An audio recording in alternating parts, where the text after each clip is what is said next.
Hello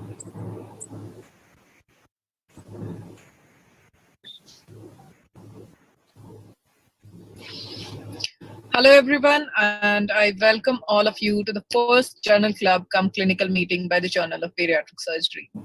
For those of you I'm meeting for the first time, let me introduce myself. I'm Dr. Pallavi, a minimal access and bariatric surgeon based in Kolkata, and today I have the privilege of coordinating the JBS Show, which is what we call our webinar. Today we have some great speakers and guests. We will be doing the show in two parts. First, we will do the Journal Club moderated by our own OSSI President, Dr. Pravin Raj, and the young OSSI convener, Dr. Nidhi Khandelwal. In the second part, we have an invited lecture of great interest by Dr. C.K. Huang, which will be moderated by Dr. Abhishek Kakatwar. You may be watching this either on Docplex's channel or Facebook page of Journal of Bariatric Surgery. Wherever you are, most welcome, and please leave your comments in the comment box and we'll try our best to address them as we go ahead in our webinar. As we start with the Journal Club, let me first introduce our moderators for the Journal Club. Dr. Pravin Raj is the current OSSI president. He is the youngest OSSI president, an exceptionally gifted surgeon, and an equally accomplished academician. We also have Dr. Nidhi Khandelwal on board, who is a dynamic and extremely energetic pediatric surgeon from Mumbai. Dr. Nidhi is the convener of Young OSSI, which is the youth wing of Obesity Surgery Society. She is an exceptional surgeon, a very warm friend, and a very strict moderators of academic programs. With that, I hand the program over to Dr. Pravin Raj and Dr. Nidhi Khandelwal to conduct the Journal Club. All yours, guys. So, good evening, friends. And I think to begin off with, I should start appreciating and congratulating the entire JBS team. I think headed by Dr. Raman Goyal, the editor of the JBS Journal of Bariatric Surgery. I think a wonderful initiative from OSSI and during the times of Dr. Manish Khaitan. And I think if already the first edition of the journal is already out. I think most of you would have already seen it. It's come out beautifully well. There's many more in the pipeline to come.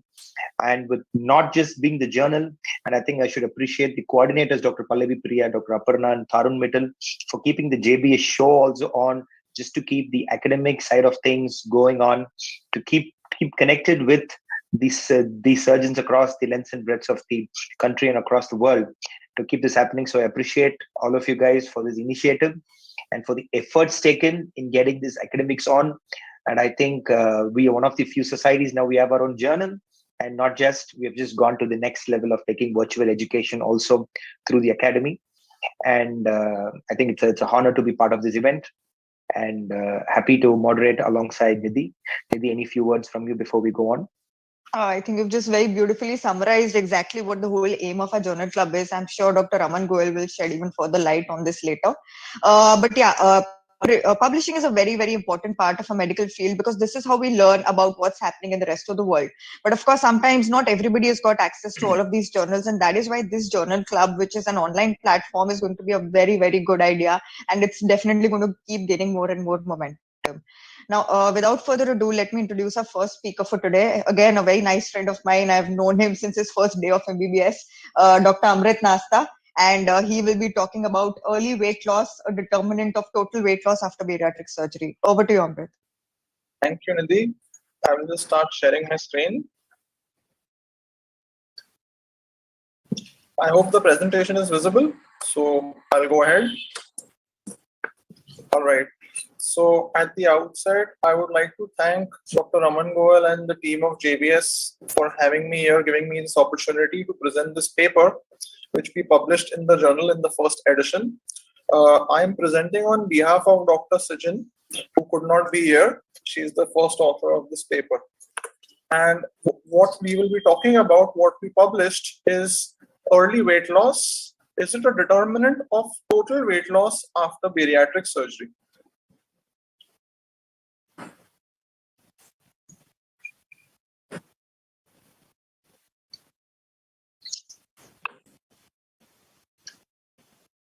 All right.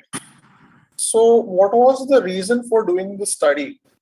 Of course, being bariatric surgeons, we have faced patients, some of whom don't lose enough weight. And usually the weight loss is only in the first 1 to 1.5 years. There have been some data, some publications finding out what factors influence this maximum weight loss, may be related to age, gender, the genetic factors, like if the parents also had bariatric surgery and how much weight did they lose, what type of procedure, fat distribution, visceral obesity. So at the end of the day, there are a multitude of things which affect weight loss. And yes, if you don't lose enough weight, perhaps even the metabolic effect of surgery may not be adequate. Once the weight loss period is over, that is the 12 to 18-month period after surgery, it is almost impossible to make patients lose weight after that. So if there is a way of finding out who are these patients early on, maybe in the first few months, if you can identify and whatever modifications can be made, maybe you can help them attain a higher nadir weight loss or more weight loss at the end of 12 to 18 months. So that was the whole background of doing the study, basically to identify, can we pick up patients early on after surgery, identify, okay, this is a patient who is likely to not lose enough weight, and maybe if you could find out some factors predictive, we could help them lose more weight at the end. But yes, this was a retrospective study of the patients who we had already operated on. So the aims of this study was to identify comparatively poor responders based on the weight loss in the early postoperative period, and to identify other predictors of weight loss at 1 year. So these were the main objectives of doing the study. This was a retrospective study. We picked up the data of all primary bariatric procedures done in the year 2013. Revision procedures were excluded. And we picked up those patients who had a 1 month follow-up weight as well as a 1 year follow-up weight. So this was the follow-up period. And we divided the patients based on some similar studies into two groups. At 1 month, how many patients lost less than 10% total weight? And at 1 month, how many patients lost more than 10% total weight? So these were the two groups we decided to divide and see, were these patients losing enough weight at the end of 1 year. So at 1 year was the timeline when we did the analysis. The results showed we had 125 primary bariatric surgeries at that time, of which sleeve gastrectomy was 108 and gastric bypass was 17. At that time, we were not doing one anastomosis gastric bypasses. Our selection criteria at that time were a little different. Our GB was done in lesser patients, mainly in those patients who had strong diabetes or who had GERD. Throughout the sample, the mean pre-op BMI was about 45. And what we found at 1 month, about 70 patients, that is more than 50% of the patients, lost less than 10% total weight at 1 month. And the second group, 55 patients, lost more than 10% total weight at 1 month. So these were our two groups whom we traced at 1 year. Did this less than 10% or more than 10% weight loss at 1 month make a difference? Both the groups were fairly matched, barring the age. The other parameters like pre-op BMI, the procedure that was done, that is distribution of sleeve gastrectomy or gastric bypass, presence of pre-op diabetes, they were similar in both the groups. Now, what we found was patients who lost less than 10% total weight at 1 month eventually ended up losing less weight at 1 year. Those who lost more than 10% lost more weight at the end of 1 year. And this was statistically significant. So the ones who lost less than 10% at the end of the year, they lost about 32% total weight loss, while the total weight loss in the group which had more than 10% at 1 month at the end of 1 year had about 38%, 38 kgs. We also did a regression analysis to see were there any other factors which affected weight loss at 1 year. So one thing we got from the previous slide was, yes, weight loss at 1 month is having a bearing on total weight loss at 1 year. And that is significant. Apart from that, another predictor was patients who had a higher BMI to begin with, who were super obese, they also ended up losing more weight at 1 year. the type of procedure, the presence of pre-op diabetes, and some other factors did not have much of a bearing on weight loss at 1 year. We went through some literature. There is not much literature on this. Yes, there are some published studies. Most of them are retrospective studies. So we also had a look at what those studies said, some of which we used as reference. So the first study I'll talk about, Manning et al. It was a big study on almost 1,500 patients, sleeve gastrectomy and gastric bypass. And what they found was that the percentage total weight loss at 6 weeks, 3 months, and 6 months is associated with more weight loss at the end of 1 or 2 years.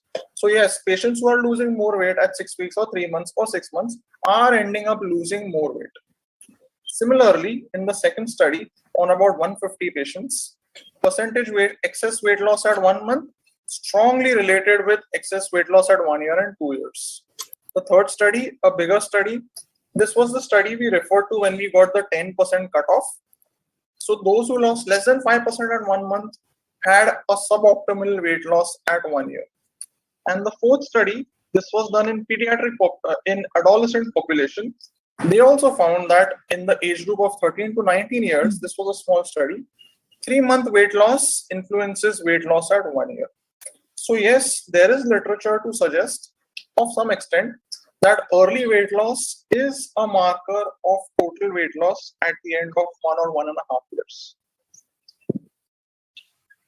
So to summarize some of the findings, what we found in our study, patients who lost more than 10% weight in the first month had a higher weight loss at the end of 1 year. Patients who were heavier to begin with lost more weight compared to patients with lower BMI at 1 year. On the other hand, at least in our study, age, gender, the procedure, preoperative comorbidities did not have much bearing on the total weight loss. So to summarize, what we got at the end of this is percentage total weight loss of more than 10% at 1 month has been identified as a predictor of total weight loss at 1 year. So when we assess our patients after this analysis, now if we find patients who are coming in early with not enough weight loss at 1 month, we are trying to counsel them more, call them for more follow-ups, maybe even start them on medications just to ensure that the maximum weight loss they achieve is good. So that was about our study. Thank you so much, and I will be happy to take any questions.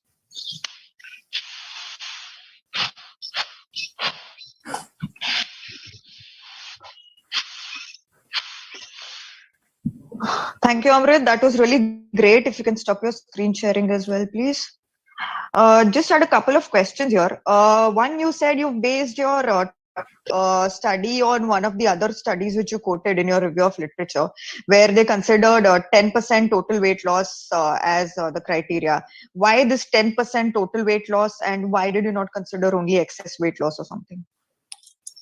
There wasn't enough literature to get a clear cutoff. The other way of getting the cutoff, which other studies used, was a statistical tool where they use area under curve, receiver operating characteristics. But we didn't use that because those studies got that figure from weight loss at 1 year, and then they counted what should be the minimum weight loss at 1 month. We went the other way.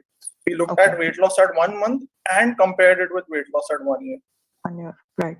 And how has this significantly changed your practice, and has any change in your practice, which you see is actually turned out to be fruitful? So now we are starting to analyze that, because we actually came up with this analysis of this paper only a few months back. So it has definitely brought a change in our practice, and now we are starting more follow-ups in our patients. Maybe in the years to come, we'll get more data regarding, does intervention make a difference on total weight loss? That's what we intend to do. Okay. And anywhere in this study, although I know you've not really studied it, but somewhere along when you were going through all your data, did you find any pre-op predictors? Apart from BMI, so patients who were having a higher BMI, none of the others were predictive. Okay. Great. Dr. Pravin Raj, do you have any further questions for him? Yeah, I think a very nice presentation, Amrit. I think, but then I have a couple of thoughts and questions. Number one, starting with the usage of the term percentage of total weight loss, because that is not something we commonly use in measuring. But then, because what really happens is, as the BMI increases, achieving 10% total weight loss is much easier to achieve or much more commonly seen. As the BMI goes down, the 10% total weight loss is much more difficult. And I think the opposite becomes true when you take percentage of excess weight loss. Yeah. So, I'll finish up the question. Maybe you can finish it up. So, why take this 10% is some tricky when the BMI is on the lower end. And the second question is with regard to, I think you said, because you've observed a trend of more than 10% per total weight loss, you get a much better outcomes. So you're now trying other interventions alongside to achieve this in the early stages. Could be just an observational kind of data that patient who are supposedly going to have good results have achieved it in the first month itself. And by intervening, by trying to get that, this may not actually reflect in your outcomes in the long term. So these are two of the questions and thoughts. Sir, I will take the second question first. Indeed, that is the problem with a retrospective study, where you can never be sure if your finding is just by chance or not. And one of the weakness of our study is it is a fairly small sample. But what we intend to do is maybe going down the line, do a prospective study where we can get the groups divided and intervene in one of the groups who have not achieved enough weight loss and have no intervention, and then study their trajectory. Okay. Yeah. Great. I think lastly, one more question. Did you take the preoperative weight loss into consideration? Because if that had already happened, then sometimes 10% total weight loss might be difficult. So did you take that into consideration? So we did not have that data since these were patients operated much before. Okay. Yeah. Wonderful presentation. Thank you, sir. So Nidhi, if there are no questions, can we move on to the next talk? Yeah. Let's just move on to the next talk. Pravin, would you like to introduce him? Yeah. So I think Nidhi, can you go? Okay, fine. Okay. So I'll do that. The next speaker is going to be Dr. Prasanna Ramana Arumugawamy. I'm sorry if I mispronounced that. He's from Dr. Sandeep Agarwal's team, and he will be talking about medium-term outcomes after Roux-en-Y gastric bypass surgery, experience from a tertiary care center from India. Over to you, Prasanna. Okay, thank you. I'll be sharing the screen now. Yes, please.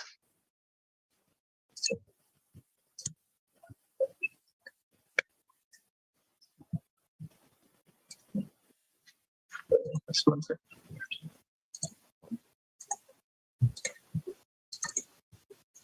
Can you see my presentation is seen? Yes, we can see it.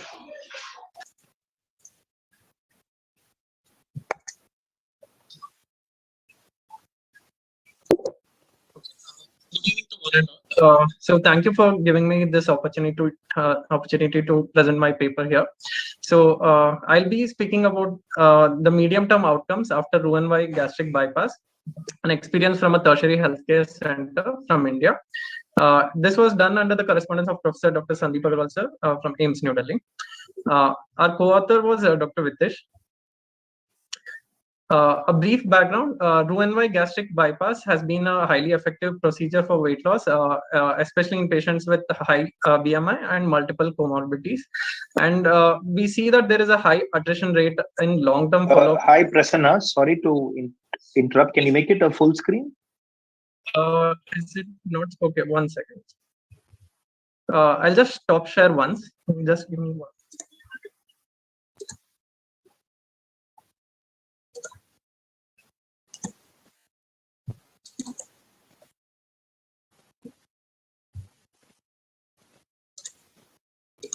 Sir, is it full screen now? Yeah, right. Go ahead. So coming to the brief background. So as I was saying, there is a high attrition rate in patients who undergo bariatric surgery and especially RYGB in the long term, and limited data is available on Indian patients. So the aim was to study the medium term outcomes after laparoscopic Roux-en-Y gastric bypass in an Indian population. So data was collected from a prospectively maintained database. All these patients underwent Roux-en-Y gastric bypass between the year 2008 and 18. We also conducted telephonic interview to increase the follow-up rate.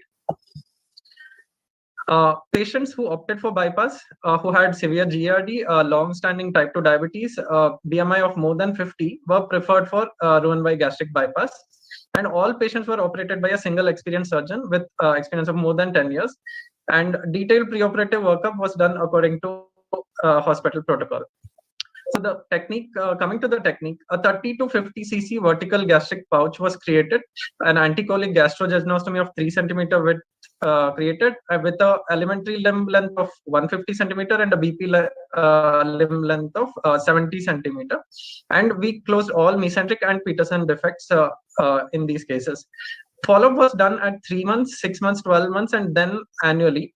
For defining the remissions of comorbidities, ASMBS standard definitions were used, and all statistics was done using SPSS 25. Coming to the results, 142 patients underwent Roux-en-Y gastric bypass between 2008 and 18, out of which 17 patients had to be excluded as there were no records or they were lost to follow-up. So 125 patients were included in this study, and 107 of them had minimum of 1 year of follow-up. So coming to the baseline parameters, out of 125 patients, majority of them were female, making up 73.6% of the patients, and mean BMI was 45.5. The most common comorbidity noted was OSA, followed by type 2 diabetes, and then hypertension. So coming to the weight loss patterns, we observed that maximum weight loss was achieved at 3 years, with percent EBMI loss being 73.7% at the end of 3 years. The corresponding graph can be seen here.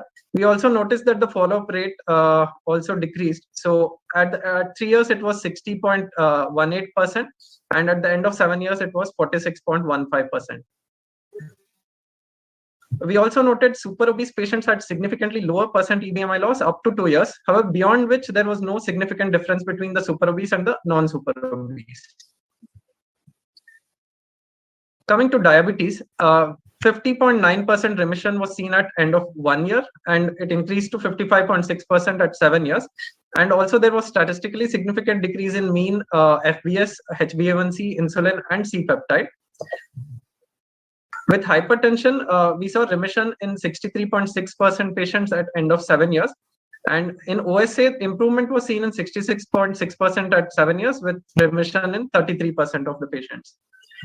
In hypertension, we saw that there was a recurrence in one patient at 7 years who initially had a remission.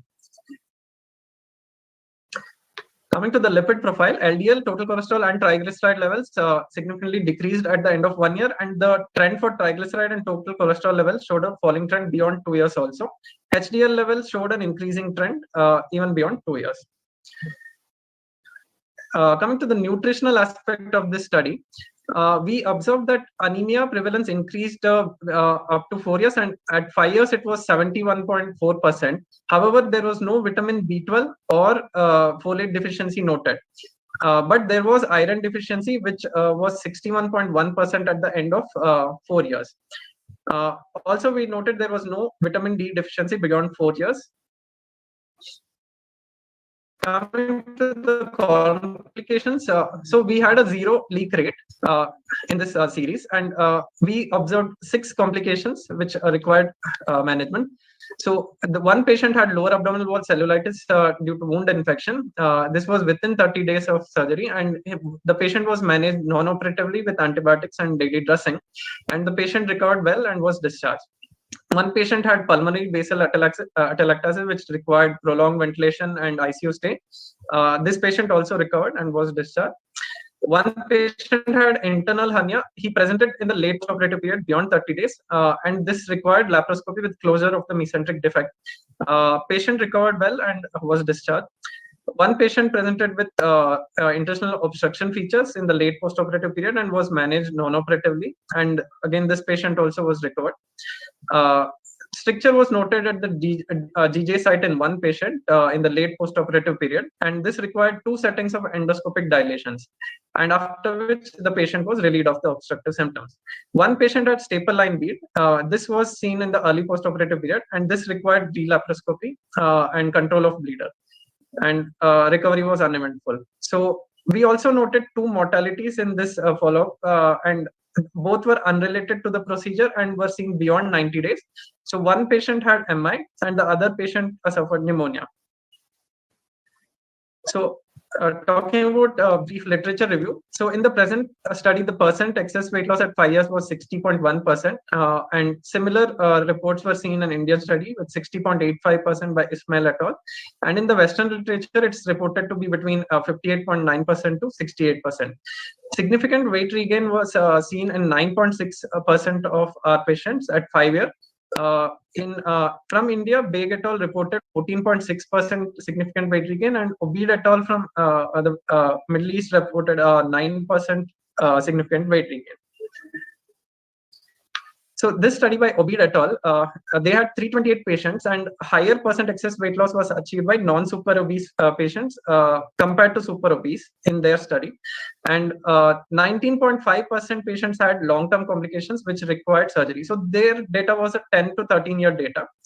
And all-cause mortality was 2.7% in their case, and they also reported decreased hemoglobin levels, iron, and vitamin D levels.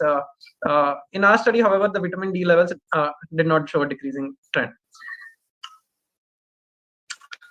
This study by Astro et al. With 10,000 patients, they reported a leakage rate of 2.37% in men and 1.68% in women, and overall complication rate was 5.6%. This study by Ismail et al., they reported the lowest BMI was achieved at around 3 to 5 years of follow-up, and at 5% excess weight loss was 71.5%, and weight regain was seen in 38.46% cases at 5 years in this series, and nutritional deficiencies were observed in 80% of their cases. So we had a small cohort. This would be one of the limitations, and also limited follow-up rates is one of the major limitations of the study. And in conclusion, Roux-en-Y gastric bypass is safe and effective for weight loss in the short and medium term in Indian patients with a low complication rate. So with this, I conclude my study. I'll be happy to take questions. Thank you.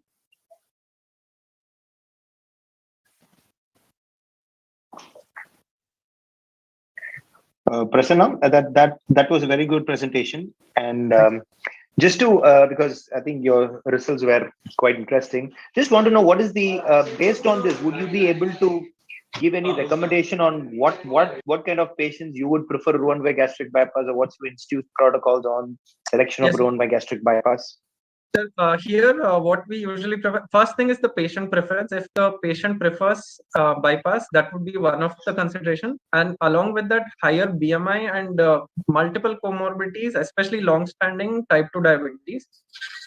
And one more thing nowadays, what we consider is the liver. So intraop, if the liver appear diseased or cirrhotic, then it is better to avoid bypass. And initially, the patient are counseled for the change in procedure also. So we usually counsel them for all the procedures, and we let them know about the options and what would be the contraindication for these procedures. And if intraop there is a bad liver, we avoid bypass. Otherwise, if these criteria satisfy, we can go ahead. And also fibroscan is used nowadays to, in pre-operative period, we can actually counsel the patient. So if there is a high LSM or a cap value, then we can actually counsel them that the liver might be bad, so we may not be able to go ahead with bypass. So this is what we are following. Okay, I know that is not the intent of this topic, but then since you've mentioned fibroscan, I think just to add on to the question, see, when we expect early grade 1 fibrosis or the early stage fibrosis, then it automatically means that is most likely a non-alcoholic fatty liver disease related liver disease that is starting. So which is obviously metabolic syndrome induced. And I mean, you just said earlier that if there is going to be a bad diabetes or more comorbidities, we would prefer Roux-en-Y gastric bypass, which is more so related to metabolic syndrome.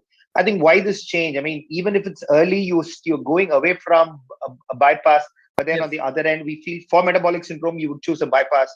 Why? I mean, what is that thoughts behind that? But here at AIMS, we do not proceed with bypass if there is any evidence of a bad liver, because we have observed patients having bad outcomes. So that would be one reason maybe. And we usually prefer sleeve for such patients. And of course, the weight loss is good nowadays. I mean, we have data to support good weight loss with that. And in fact, reversal of grade 1 fatty liver is seen with sleeve also. So there is an ongoing study still with long-term results awaited, but so we'll have to see after that regarding those decisions actually. So what we follow is this here. Thank you, Dr. Prasanna. Over to Nidhi. Nidhi, you are on mute. I can't hear. Yes. Sorry. Any concerns of GERD or hypertonia when you're selecting patients for RYGB? Because you didn't mention that right now. Yes, ma'am. So if there is severe GERD, then we can go ahead with a bypass. So we usually go ahead. We would avoid sleeve in such patients, and we get all patients undergo preoperative endoscopy. So all the findings will be noted before posting for surgery. Right, fair enough. And you mentioned that you had a significant weight regain around what 9% of your patients. That was at the end of 7 years, is it? Yes. Okay, so what has been done for these patients? Have you ever had to revise any of these, any limb lengthening? Actually, these patients were just followed up recently. Like we had called them for follow-up. So they're maintaining the same weight after. It's not. Patient also do not want surgery. So for them, we have not done any further procedure, but counseled them regarding diet and exercise. But in some patients of sleeve, we have definitely undergone. They've undergone a conversion to bypass. Yeah, okay. But not in these patients. Yeah. So actually, if I can share one case, actually, this is MGB case. We have got admitted that patient now. He's a pediatric case, 14-year-old boy. So he has come with significant weight regain. So we are actually planning a banding of the sleeve pouch. The gastric pouch. So, and also a re-sleeve, excision of the dilated pouch if possible. So we'll have to see intra. So that is one patient we have actually admitted now. But that is in OAG. That's okay, fine. Maybe you can just save that for a separate discussion, and let's not dive too much into OAGB and banding of OAGB right now. I think we've had couple of really great presentations by two really young surgeons, and this has been a very encouraging first show by the JBS. And I think over to Pallavi to conduct the rest of the program. Pallavi, you're mute. Thank you, Nidhi. Thank you, Dr. Amrit and Dr. Prasanna. And I would also take this opportunity to congratulate Dr. Amrit and Dr. Prasanna for being a part of history by being published in the first issue of JBS. Congratulations. Thank you. Thank you, Dr. Pravin and Dr. Nidhi, for an excellent moderation. In the second part, we have a much awaited lecture on current status of sleeveless procedures by Dr. C.K. Huang, moderated by Dr. Abhishek. But before we start, I will ask Dr. Raman Goel to say a few words. Dr. Goel is the editor of JBS, and his hard work and vision, along with the support of the entire OSSI and the JBS team, has resulted in the inception of what is going to be a very useful journal in the pediatric surgery community. As we move forward with preparing our second issue of the journal and further activities, I would invite him to share his visions for the JBS team. Over to you, Dr. Goel. Thank you, Dr. Pallavi. And the President of OSSI, Dr. Pravin Raj, Honorary Secretary, Dr. Kular, our guest speaker today, Dr. Huang, and the presenters of today's first journal club. So I think it's important to realize that this journal was started after significant deliberations. We have two very good established journals in bariatric surgery, but we realized that a lot of articles are not good quality, manuscripts are not getting published because those journals are overloaded with publications from all over the world. And they are ultimately ending up getting published in general surgical journals, whether from India or from other countries. So I think there was a necessity. And what we have done in the process, that we have made it an open journal. So this is the first open access bariatric journal in the world, where authors can publish without payments, and also readers can read through the entire published articles without subscription, and we intend to keep it this way. Now, I always had this vision in my mind.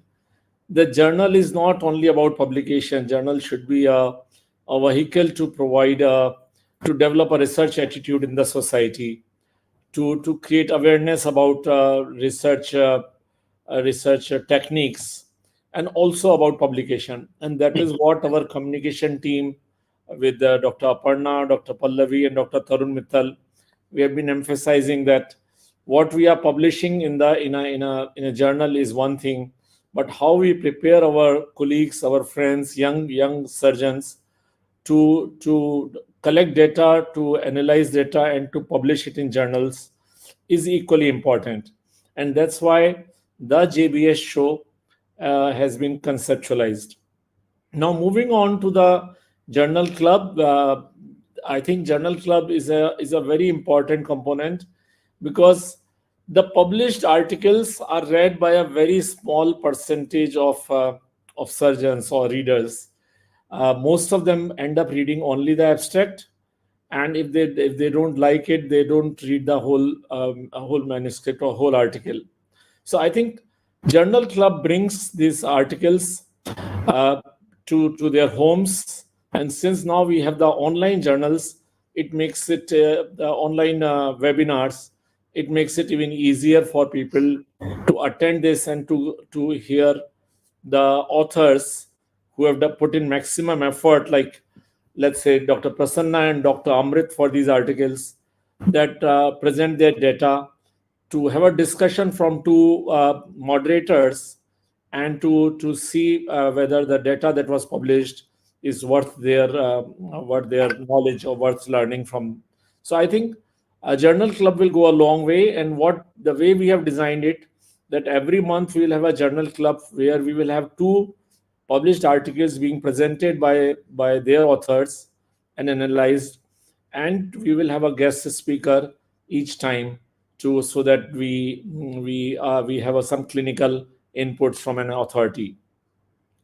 I can't end without appreciating the reviewers who put in a lot of effort to review these all the articles that had come, which got published or which got declined. The entire editorial board, who has been, right from our chief editor, Professor Pradeep Chaube, Dr. Kamal Mahavar, and all the associate editors and member of editorial board. And obviously, this journal could not have seen the daylight without the support from OSSI, the OSSI president, secretary, and the entire general body of OSSI, which is standing behind to make this journal successful. So I think it's a long journey to make a journal run successfully over years, and I'm glad that I have the support of my editorial board and the OSSI in completely to make it happen. I'm very happy that today we have in the first journal club, the first guest of honor is Dr. C.K. Huang, who practically needs no introduction, because all of us have been watching his career, watching careers of his students who have gone all the way to Taiwan and are making big names in our country and many other countries. So I'm so glad that he agreed to speak about reviewing or to review the data of the procedure which he pioneered, and that will be a learning for all of us. So thank you so much for your patience, and we hope to see you every month in the JBS show, and to spread the word that the Journal of Bariatric Surgery is here, and to improve the quality of journal with your publications. Thank you so much. Back to Pallavi, please. Thank you, sir. I did hear your words very intently, and I think we're all honored to be here. We are going to be a part of something big, and we are all looking forward to working with, inside, and for this journal. So with that, I move ahead, and let's go on to our guest speaker, Dr. C.K. Huang. Dr. Huang is going to be speaking on the current status of sleeveless procedure. And to moderate the session, we have Dr. Abhishek Kakatwar with us. Dr. Abhishek is the Associate Director of Bariatric Surgery Unit at AIG Hyderabad, which is a very high volume bariatric center. He has also worked very closely with Dr. Huang, and both of them are expert in sleeveless procedures, so that makes them a perfect duo for today's session. Over to you, Dr. Abhishek, to introduce Dr. Huang and conduct the session.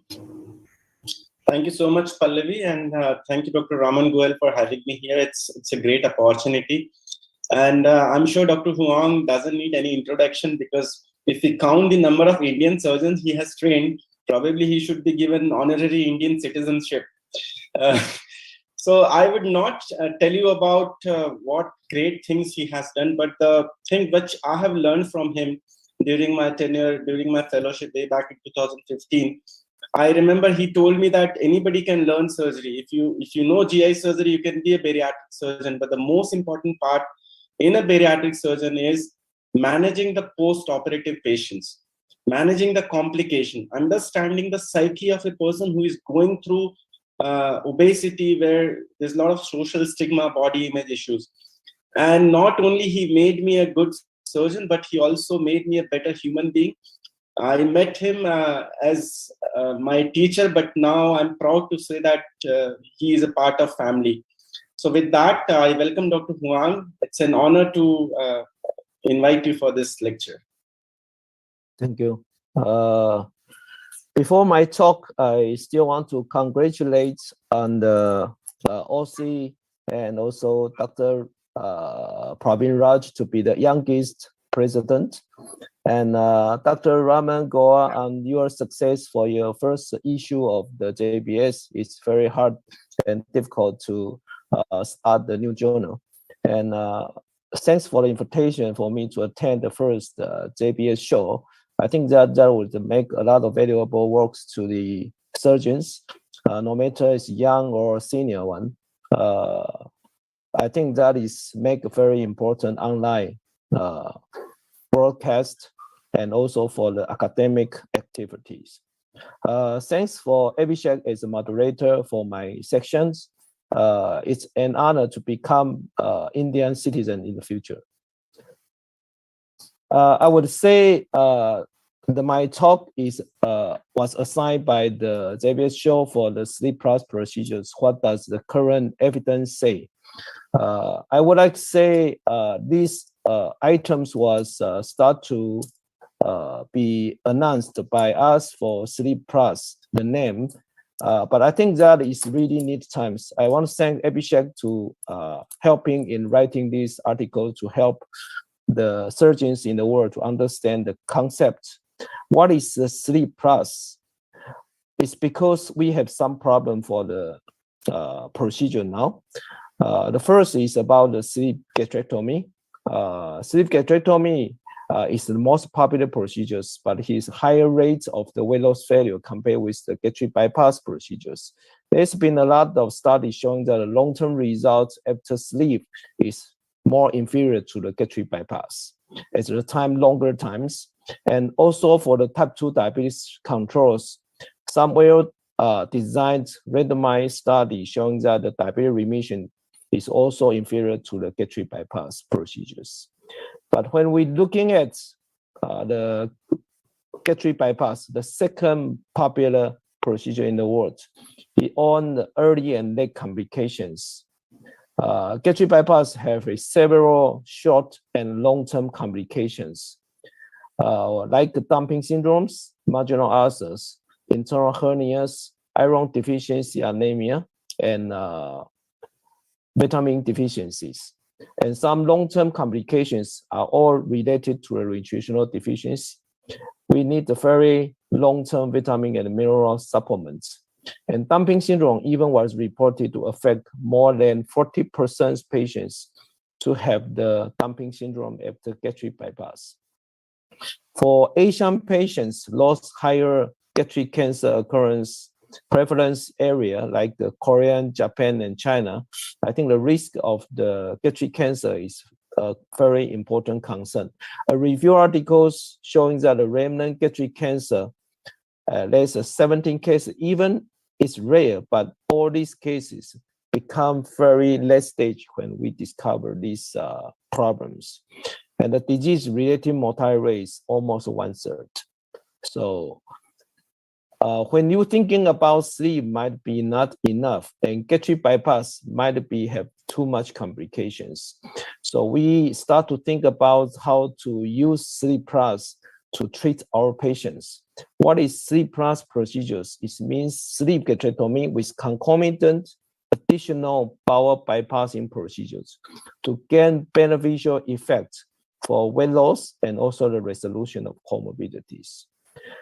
There's been a lot of old and new procedures, all belong to this group of the procedures, like a duodenal switch, loop duodenal switch, SEDIS, sleep with transient bipartition in Brazil, and sexy procedures from Middle East, the single anastomosis stomach ileal bypass with sleep gastrectomy, Roux-en-Y DJB with sleep, Japan, and sleep with loop DJB from Taiwan, and sleep with jejunal bypass, or we call the proximal jejunal bypass or jejunal bypass. It's also from South America. Sleep with jejunal ileal bypass, and also sleep with ileal duodenum ileal interposition. There's been quite large number of procedures we can categorize into this group. So you can see all different procedures, all was used by different surgeons, but the concept are the same. Sleep gastrectomy is the main component and aiding some bowel bypass. So about the evidence, what the evidence say to gain from the sleep plus. The first is diabetes remission rate. To compare with sleep alone, when you aiding the sleep plus, like a duodenal jejunal bypass, if you use the ABCD score, those with poor response for diabetes remission rates after metabolic surgeries, you will see aiding the duodenal jejunal bypass can get more diabetes remission rates. So suggest aiding the bowel bypass would be for those patients with lower ABCD scores to achieve better diabetes remission. The second is about insulin user. In some study also shown those with sleep plus duodenal jejunal bypass can get the remission rate much higher for those who have used insulin before surgery. It's 72% compared with 41.9%. So for those with insulin-dependent patients, including lower ABCD scores patients with diabetes who need the surgeries, we will commend the sleep with duodenal jejunal bypass. And in fact, it's a more effective metabolic procedure. How to say that is about GI hormone changing after this aiding the bowel bypass. If you see these animal studies to compare with sleep and sleep plus duodenal jejunal bypass or only duodenal jejunal bypass, then what would happen to their GI hormones? You will see sleep rats, they would have good GIP enhancement, the same GLP-1 results compared with this aiding bowel bypass or only bowel bypass. But in these three group, sleep plus procedures have a lowest glucose, preserve insulin production, larger GIP hormones, and equal GLP-1 compared with the other two, and has higher bile acid concentrations. So the mechanisms of how diabetes get better remission might result in the bile acid concentration after you bypass the bowel. No matter it's in the BPD or DJB or gastric bypass procedure, all can showing this is the important mechanisms. Number 4 is about less late complications. When we compare with the sleep with loop duodenal jejunal bypass with Roux-en-Y gastric bypass, at 1 year, they might have similar results in the HbA1c groups, and HbA1c drop and fasting glucose and mean BMI. But however, the complicated marginal ulcer and dumping syndromes is much more compared with the sleep plus procedures. So let's let complication make the sleep plus more worthwhile to do. For the beta functions, in this same study, showing the HOMA beta cell functions is increased significantly after 12 months of surgeries. And in gastric bypass groups was not significant increased. The lower diabetic relapse. So compare with the sleep plus, including duodenal-jejunal bypass or the jejunal bypass or sleep alone, you will see the sleep with DJB and sleep with JJB exhibited superior glucose tolerance and very similar insulin sensitive to sleep alone. This is animal study, but according to the results showing both these sleep plus procedure can have superior diabetic control compared with sleep alone. Then is the better weight loss. I think for bariatric surgeons, we did not only want the patient at 50%, 60% excess weight loss. All the patient wants better weight loss. If better weight loss also means long-term maintenance of the comorbidity resolution is better too. In the 2019 retrospective studies for those with morbid obesity, compare with sleep and sleep with jejunal bypass and Roux-en-Y gastric bypass, it's showing that sleep with jejunal bypass at highest total weight loss and excess weight loss compared with sleep alone. Even it's very similar to the Roux-en-Y gastric bypass. Okay, but when Roux-en-Y gastric bypass compared with sleep with jejunal bypass, they have higher rates of anemia, vitamin D deficiencies, vitamin B deficiency, and also hypoalbuminemia. So you will see sleep plus procedure has better weight loss compared with sleep, but less complication compared with gastric bypass. Of course, rare dumping syndromes because of the preserved parallels in sleep plus procedures. Almost there's no instance of dumping syndrome in this group versus 7.6% reported in Roux-en-Y gastric bypass patients. So it also have higher instance of diarrhea and complaint of fatigue. It's almost double to 3 times. The last is about for Asian patients. The incidence rate of gastric cancer was quite high in Eastern and Central Asia. So compare with the North America and also compare with Africa, you will see it's almost about 6 times difference in East Asia. Especially in the Republic of Korea have the highest national incidence of almost about another doubles new cases annually for the males. So in this semi-review just published last year, you will see it's showing that sleep plus, no matter it's status or sleep with duodenal bypass or with the sleep with jejunal bypass, we can have almost similar weight loss results compared with gastric bypass, but cause fewer complications than gastric bypass. And some sleep plus, like sleep with DJB and sleep SEDIS procedure, even have better weight loss compared with Roux-en-Y gastric bypass. So this is the 10 years trends in our centers. I'm going to share to you.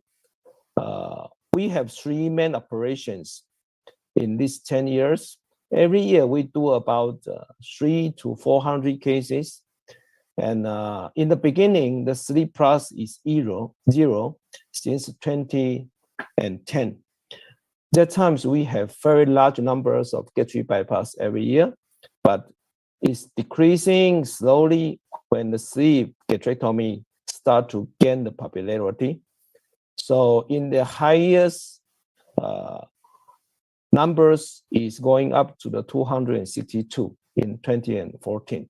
After that, it means that after about 4 to 5 years of sleep, we start to see some weight regain and some not very good diabetes remission in comorbidity remission. We start to incorporate more sleep plus procedures.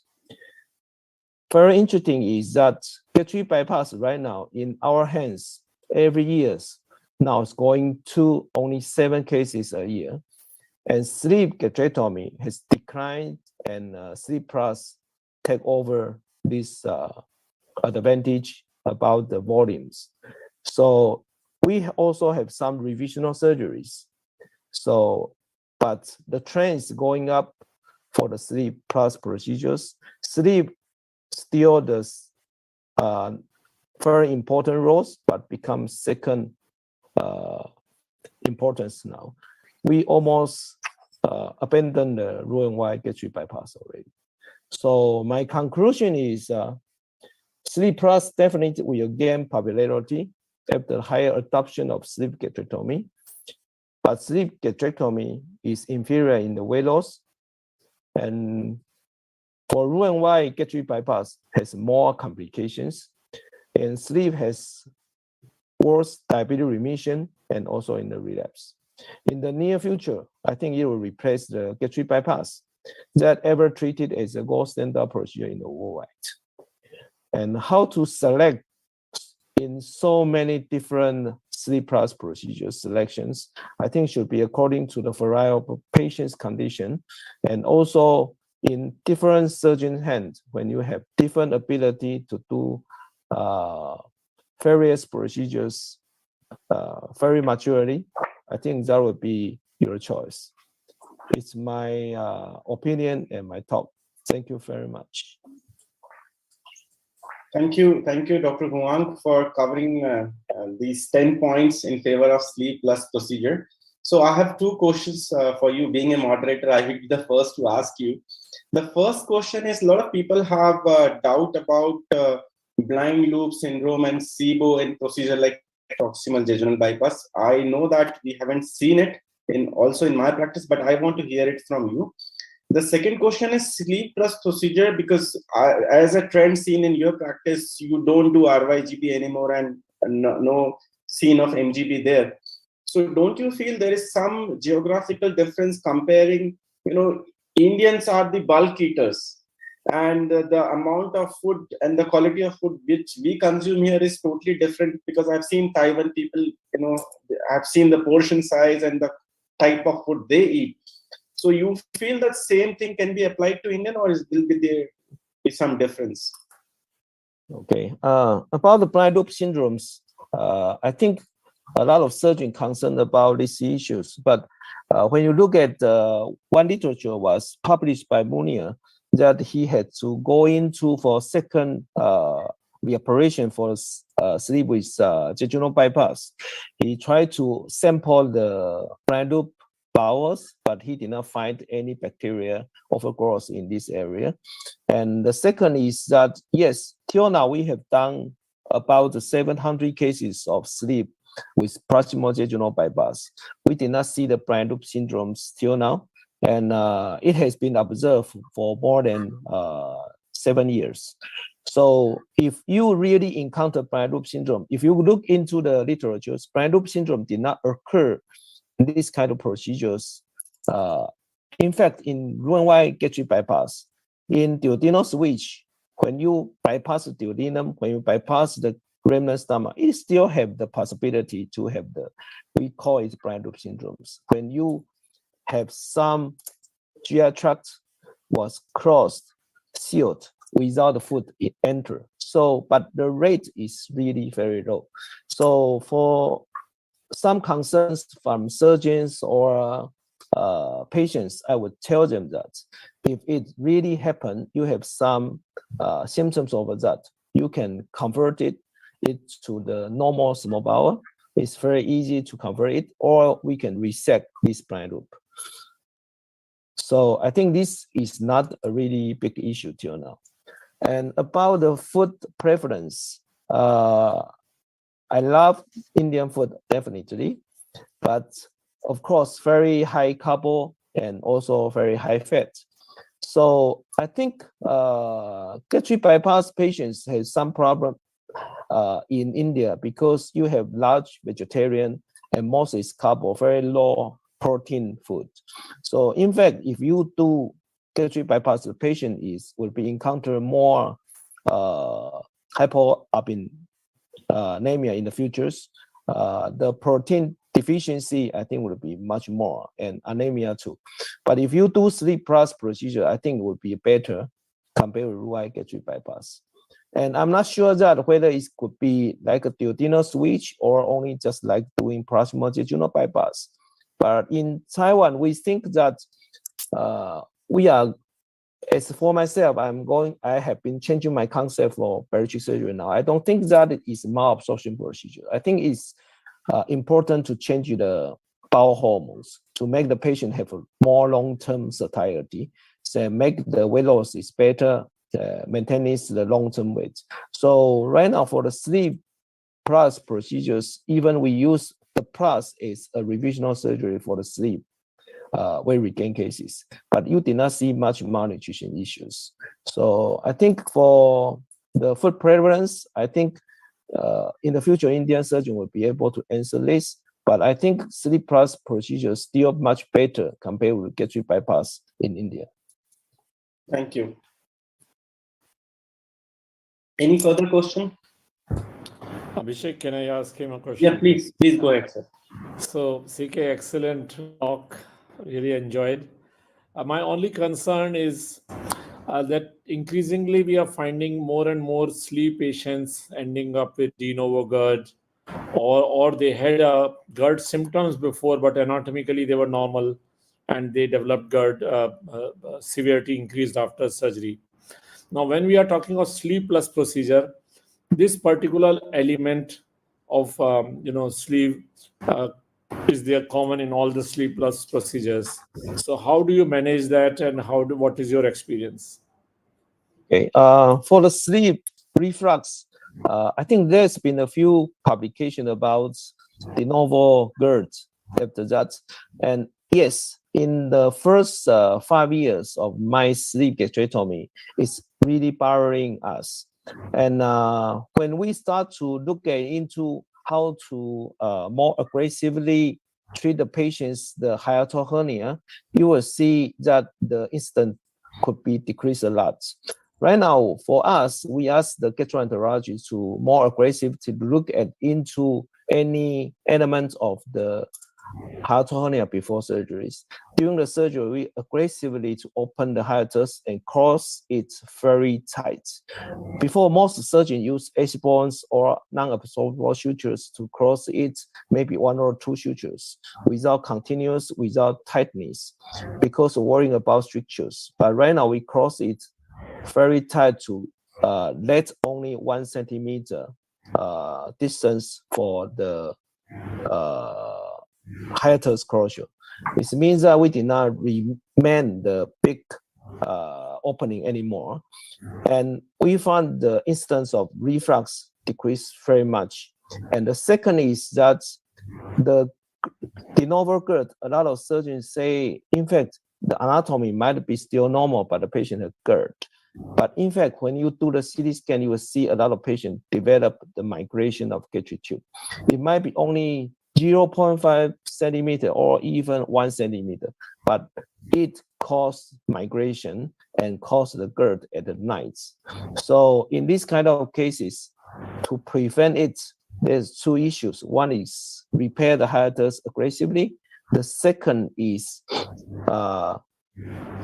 when the hiatus, you close it, your gastric tube was pulled down, you have to fix your gastric tube to prevent the future migration. Because when the patient start to lose weight, sometimes the muscle wasting make your hiatus to become wider. So if you did not fix it well, you think about when the patient lose 40, 50 kilograms, the muscle wasting can cause the new hiatal hernia. And when you did not fix the tube migration causes a new GERD. So right now, we encounter very few reflux issue anymore because we do more aggressively on this. So next time, if we got chance, I can share the video to all to see how we manage that. But right now, because our procedure sleep plus become sleep plus account more than 95% of our patients, but GERD now is not a problem anymore. Oh, that's so good to hear. Okay, Abhishek, over to you. Yeah. Any other question, Dr. Kullar? Yeah. I know because he's a proponent of FDB. I was expecting a question from him. First of all, I must congratulate Dr. Huang for such a nice presentation. To ask, like amongst the sleep plus procedures, which is the commonest one which you are doing in your practice? In fact, for sleep plus, mostly in our center, we do sleep with duodenal bypass, loop one. And another one is sleep with proximal jejunal bypass. But sleep with proximal jejunal bypass become the first priority now. This is the main two operation we're doing. What is the, understanding behind this? Why are you choosing this proximal jejunal bypass over the duodenal bypass? We use the different severity of diabetes. Okay. So when the patient diabetes longer than 5 years, the patient's fasting CPAP less than 2, we would do duodenal jejunal bypass. And also those who use insulin case. It's very similar to the ABCD scores. Those who is severity diabetes is much more than we would bypass the duodenum.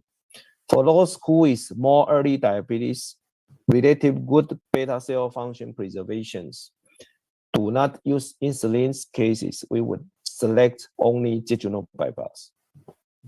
So if you have to revise a patient with the DJB sleep plus, so it's easy going, or you find it what is the complication rate, or how frequently you're doing it? Okay, we have published a few papers of DJB versus gastric bypass. The dumping marginal ulcer in the DJB cases almost 0 to 5%. But for the gastric bypass, in these two complications, almost about 10 to 20%. And when you compare with DJB versus proximal jejunal bypass, there are differences about the diarrhea. And also the iron deficiency is more in the DJB because of duodenum bypass. In sleep with proximal jejunal bypass, the nutritional deficiency is much similar to the sleep alone. I think that is because we did not bypass the duodenum and we just shortening the jejunum limb. This means the total length of the small bowel changing is in the jejunum and ileum parts. So the adaptation of the small bowel to nutritional absorption can occur very soon. But when you bypass the duodenum, that causes problems of the malnutrition, including the calcium, iron. You will see that in your patient's problems. Yeah. Good. That's quite interesting, and congratulations for the good work which you are doing. And another one, if you have a pre-existing significant GERD, so still you will go ahead with the sleep plus procedure, or you have a different choice? Preoperative, if the patient have GERD-C, then mostly I would persuade the patient to go to the Roux-en-Y gastric bypass. But GERD-C is very rare in Taiwanese patients. But for those who preoperative, the patient presented with GERD, but the patient have hiatal hernia.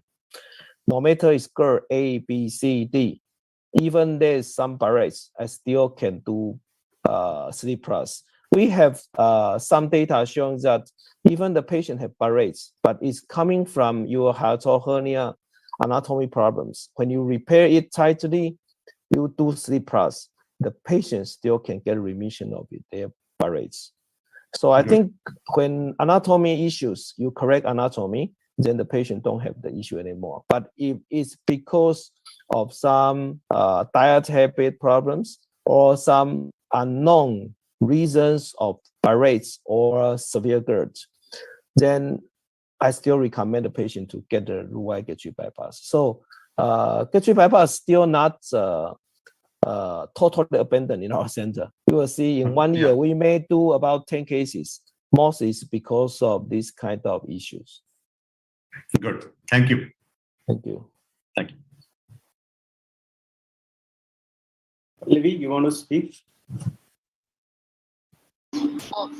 Thank you, sir. Thank you, Dr. Abhishek. Thank you, Dr. Huang. I would like to start by thanking you for accepting our invitation and delivering this excellent lecture. And we would definitely like to see your video on the future in our future program. So it has been a great webinar. I would also take this opportunity to announce the date of our next webinar on 21st of June, and we are going to have an excellent program then as well. With that, I hand over the program to Dr. Kolar. Dr. Kolar is the Secretary of Obesity Surgery Society of India. He is one of the pioneers of one anastomosis gastric bypass and has the first publications on the subject from India. Over to you, Dr. Kolar, to conclude the program. Thank you, Dr. Pallavi, and I must thank everybody, especially congratulate Dr. Amrit and Dr. Prasanna for their first presentations and publications. And I thank Dr. Nidhi, Dr. Abhishek, Dr. Pravin, Dr. Huang, and must congratulate and really salute the efforts being done by Dr. Ramana for this JBS, and especially, bringing up this JBS show. This is quite interesting and quite impressive and encouraging as well. And I can assure you, Dr. Goel, that from OSSI, there will be full support to the JBS, and anytime you need any kind of help from my side, I'm all out for you. Thank you very much. Thank you. Thank you, Dr. Kolar, and a very good evening, good night to all of you. Thank you so much. All again very soon in our next webinar. Thank you so much. Thank you so much. Bye-bye. Bye-bye. Thank you. Good night. Bye-bye. Bye.